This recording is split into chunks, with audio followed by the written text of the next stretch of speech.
১৯৫০ সালে ভারতের সংবিধান গৃহীত হবার পর থেকে প্রতি বছর ২৬শে জানুয়ারি প্রজাতন্ত্র দিবস হিসেবে উদযাপিত হয়।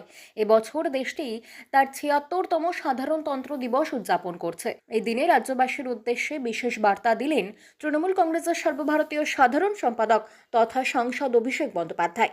সাত সকালে সমাজ মাধ্যমে অভিষেক লিখেছে, ভারত যখন তার ৭৬তম সাধারণতন্ত্র দিবস উদযাপন করছে, আমরা আমাদের অধিকার প্রতিষ্ঠাতাদের প্রদত্ত গুরুত্বপূর্ণ দৃষ্টিভঙ্গি স্মরণ করি।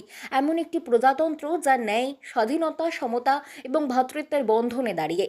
এটা সেই দিন যেখানে আমাদের সংবিধানে সংবলিত আদর্শের প্রতি শ্রদ্ধা জানানো হয় এবং আমরা কতটা উন্নীত হয়েছি তা নিয়ে চিন্তা করা হয়। আমরা যেমন আমাদের সাফল্যে গর্বিত, তেমনি এটি আত্মবিশ্লেষণেরও সময়।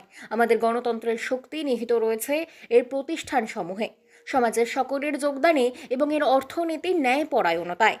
আসুন আমরা এক প্রজাতন্ত্র নির্মাণের প্রতি আমাদের প্রতিশ্রুতি পুনর্ব্যক্ত করি, যা শুধু শক্তিশালী নয়, সহানুভূতিশীলও বটে, শুধু সমৃদ্ধ নয়, বরং সকলের অংশগ্রহণে। আগামী পথটি বাধাহীন নয়, তবে একসঙ্গে আমরা একটি ভারত গড়ে তোলার জন্য চেষ্টা করতেই পারি, যা সত্যিই আমাদের সংবিধান প্রদত্ত স্বপ্নগুলির প্রতিফলন হবে। ৭৬তম প্রজাতন্ত্র দিবস শুধুমাত্র একটি উদযাপন নয়, এটি একটি দায়িত্বের আহ্বান। বাংলা খবর, আপনার রাজনীতি, আপনার আওয়াজ।